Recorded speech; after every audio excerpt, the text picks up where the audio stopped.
Pardon the interruption, but I'm Mike Wilbon. Tony, 2,000 people wearing red swimsuits recently tried out for a reboot of Baywatch. Tony Kornheiser, I was one of them. They said my G-string was unprofessional. Yeah, you Really? give me images I don't need. Were you a Baywatch guy? Were you a Hasselhoff guy? Were you into that? Let me be honest with you. I Okay. know that was a hit show. I never saw it. Yeah. I know who the stars were. Yeah. I never saw Me it either. once. Did you? No, Did you watch it? Never. I never- don't know what night it Not came one on time. back in the old days of appointment TV. I must have been watching something else specific. I never saw it. Welcome to PTI, boys and girls. In today's episode, the NFL Combine begins. The Pistons beat an injured Thunder team. And PK Subban joins us for 5 good minutes. But we begin today with college basketball and a Bombo Genesis landing directly on Rick Pitino and number 15 St. John's last night.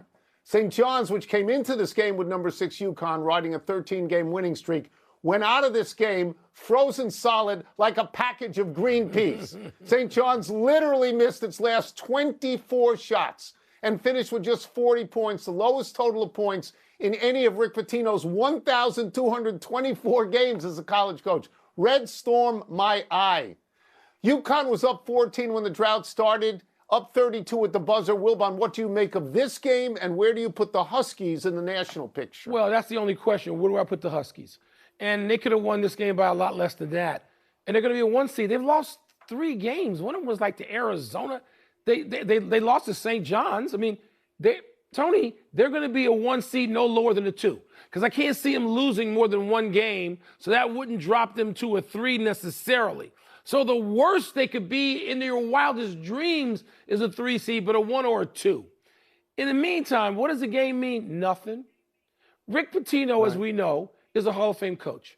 Rick Pitino is going to use every drop of film study from that game, not to mention the laboratory that is the gymnasium. He will send them to practice in, and they will be so much better for the next 2, 3, 5 games because of this. Do I think that the Rick Pitino's team is going to lay down like dogs? No, I don't, and I'm sure you don't either. Yeah, let me just give you a couple of teams, 4 teams actually, that UConn has already beaten this year. BYU, Illinois, Kansas, and Florida. That's a really good list of teams they've beaten, so I don't worry about them. Resume. I found this game last night unbelievable, literally non-believable, that a D1 team of scholarship athletes, of NIL receiving scholarship athletes, could miss 24 shots in a row, could finish with 40 points, the number 15 team in the country. It's, to me, that was actually not possible. All right? Rick Pitino at the end of the game took off his beautifully tailored suit. By the way, they had 14 in the second half, 14 points. It wasn't running time. It was a regular 20-minute half. He takes off the beautiful suit. He puts on a sweatsuit. He blames himself for everything. Now, this is different than happened 2 years ago when they lost the game, and he blamed all of his players for everything and said they were physically weak. He learned from that. And if I felt that this was sincere, I would think it was very good. But I watched it. It wasn't necessarily sincere. You're right. They are going to be better. But the oddest thing is this, and I'll get out on this. 3 weeks ago, they beat UConn. They shot 50% and had 81 points. This is not to be believed what happened. But Tony, last it's night. a split. It's a split of conference rivals. It's all right. And Pitino, whether it's sincere or not, I'm behind Tony. It's underway in Indy. But the talk around town isn't just about the college stars running around in their undies. NFL GMs are also reportedly discussing free agents and potential trades for established stars. So are you more interested in the measurements of college guys or the potential movement of vets? I like some of the measurables. I like when they find a quarterback, his hands are too small, which is a no-no, like Joe Burrow. It's too bad that Joe Burrow never became a good quarterback because his hands are too small. Really?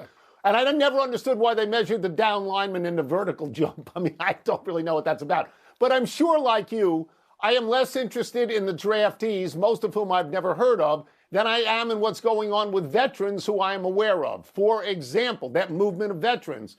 Will Miami keep Tua? Will Arizona keep their quarterback as well? Does Kyler Murray? Kyler Murray. Will they keep him? I know you want Max Crosby to go to Chicago. Yes. Will the Raiders keep Max Crosby? Will the Philadelphia Eagles keep A.J. Brown? Where is Aaron Rodgers going to go if he's going to go? Where is Kirk Cousins going to go? Will Indianapolis pay their quarterback, Daniel Jones? Here's the deal, Mike. This is the beginning, the kickoff of Hot Stove. And Hot Stove is great in basketball, it's great in baseball, and it's great in football. It's great. No disagreement. By the way, don't forget about Cincinnati's Hendrickson. If we're talking about pass rushers who could be on the move, they can't for back-to-back years come to a contract situation. So, Tony, I'm interested in the vets and move, although I will say, and I need to be a little bit apologetic, you know how much I have hated the Combine and cursed the Combine. Yeah, you want to tell the story? Both on this you show tell the story about Tuesday? Oh, yeah, you want to tell the story about Tuesday? Yeah, I clicked on because it said Combine Live, and I clicked on. Too bad it was last year's Combine, but I watched anyway. But, Tony, we need some up-the-middle pass rush help and a stout run defender in the same body. We the Bears. And so this kid, that would be Caden McDonald, we need him in the middle. He's like 6'4", 360 pounds. So, yes, I have my eye on certain positions out of the rookies and their measurables. Yeah. Yes, I do.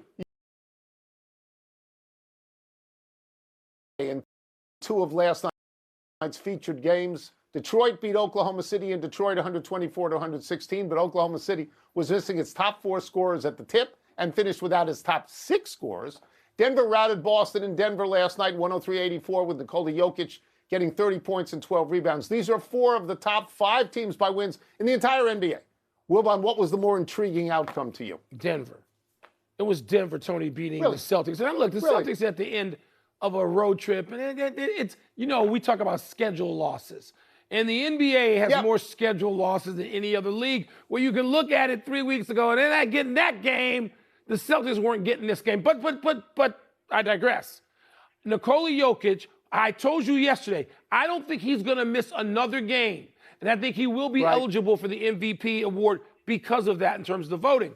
So, Tony, I thought that was it. Oklahoma City played their JV. And by the way, they are so deep and so talented that they can press Detroit in Detroit, even without their dudes, even without the MVP, SGA. So that was fine. But I think Denver, look, I picked Denver this year.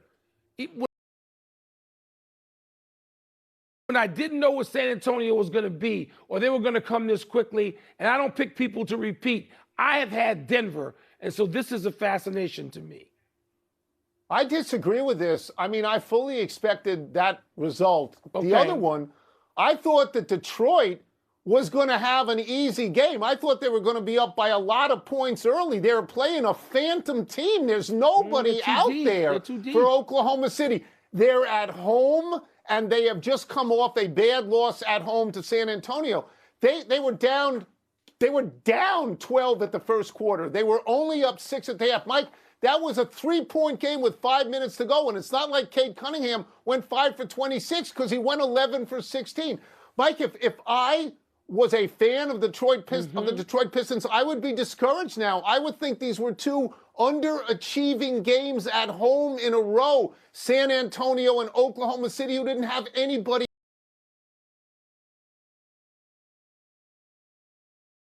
The only pushback I would give is that there was probably a little bit of a letdown coming out of that loss to San Antonio at home. Tony, Oklahoma City has 20 guys who can play. Oklahoma City has, like we used to call it in pro football, a taxi squad. Oklahoma City has dudes at home that can come out and get you 20. They just do. They're that deep. But Gilgeous Alexander wasn't out there, and Holmgren wasn't out there, and Hartenstein wasn't out there. They still got dudes. A lot of guys. Well, maybe they do, but I expected something different. Let's take a break because I watched it. Coming up, how will Canada's loss to the United States in the gold medal game change their approach going forward? We're going to ask PK Subban. We'll also ask him about the Stanley Cup chances for Connor McDavid and the Oilers. It's like 3 years running we're asking about this, aren't we? If I'm watching the NBA I expected Detroit to do better. I expected them to put that game in hand by the end of 15 minutes. The other guys are the champs, Tone. I think you're underestimating. The South. The NHL season got back underway last night, which makes it a perfect time for a visit from our great friend, ESPN NHL analyst PK Subban. Let's start with this. You are Canadian. How does the loss to the United States in the Olympics, the Olympic gold medal hockey game, sit with Canadians? And do you see that changing the Canadians' approach going forward? Well, for me personally, I hope it tweaks their approach. I mean, there's no question they could have ended that thing in overtime multiple times. And throughout the game, they had their McKinnon. They don't have McDavid, but what they do have is depth and strength in numbers. And they were able to get a lot more people involved throughout this tournament, which left Canada's top players, in my opinion, exhausted by the end of the tournament. Canada failed, in my opinion, to get everybody involved. Now, did that cost them? No, that didn't cost them the tournament, but ultimately put USA in a position to take the tournament. And how did they do that? Connor Hellebuck, obviously. I don't think Canada got enough players involved. Celebrini was awesome. McDavid was awesome. McKinnon was awesome. Makar was great.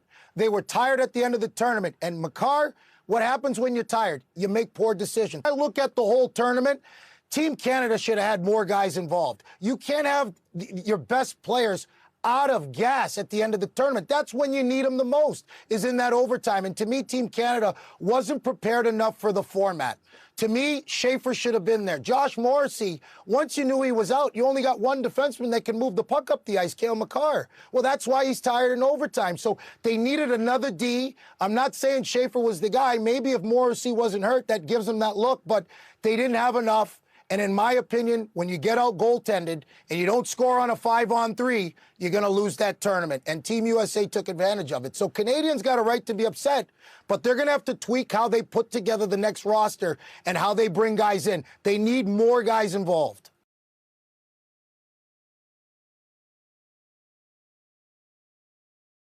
Back to the NHL season resumed, out for at least 4 weeks. And of course, the Penguins are in the playoffs right now, PK.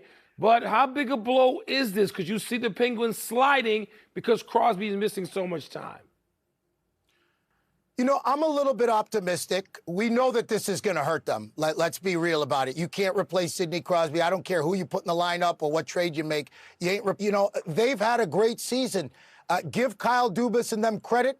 They've managed to bring in young players. Chinnikov on their third line. They got bigger with Brazeau and Mantha on the wings. Malkin's playing better. Novak, Kindle, some of the young players that they brought in. They still have one of the best fourth lines in hockey. Their D looks okay.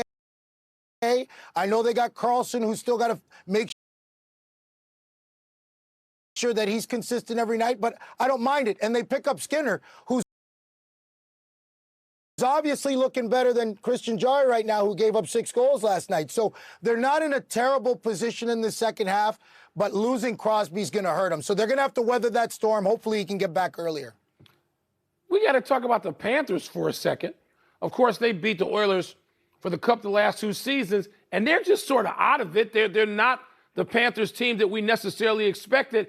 But where is Edmonton, PK? Do you see the Oilers as sort of, I don't know, being re-energized by all this? Is there a run coming out of them over the next few weeks? Well, this is getting repetitive, and I feel the only reason why I come positive with the Oilers is because of Connor McDavid, and he deserves to have 10 rings right now with how great he is, and I just don't see how that's going to happen in Edmonton. They're going to have to show me. First of all, in net, they got to get in net figured out. Christian Jarry gives up 6 last night. That's not a great start to come in against a team of Anaheim. So we know up front, they're front-loaded, they're heavy up front. We know they have the experience to put the in a better position than they were last year and the year before. They're going to have to show me, because I think Connor McDavid understands that there's so much competitive balance in the league right now. It's up for grabs. So you can't get too caught up in losing streaks and winning streaks. You got to keep forging on and just get in. And if they get in, we know they're a dangerous team. But their goaltending and defense for me just aren't good enough. I don't know how to say it. We got to get you out of here quickly. So we're going to ask this question quick and ask for a quick answer. The Avalanche dominated the early part of the season. Do you see Colorado as the team to beat now? Well, for their offensive players, I hope they have energy come the playoffs because those guys hum. I mean, the way they play fast and play with the puck. But the Minnesota Wild, they are going to have to get through Minnesota and Dallas to do that. I think Minnesota's the team that's gunning for them right now. I don't have to hear that out of that locker room, but I see Quinn Hughes, I see Brock Faber, I see Matt Boldy,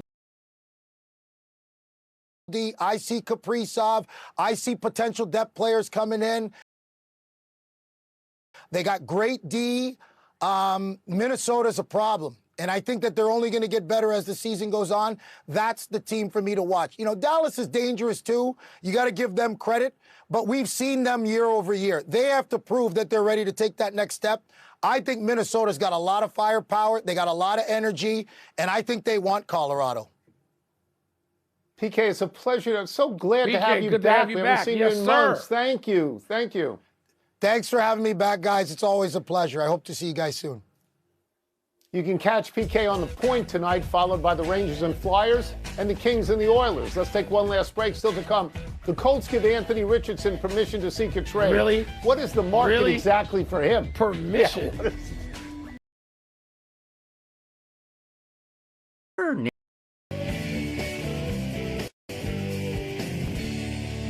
Happy time, people. Happy 46th birthday, Steve Blake.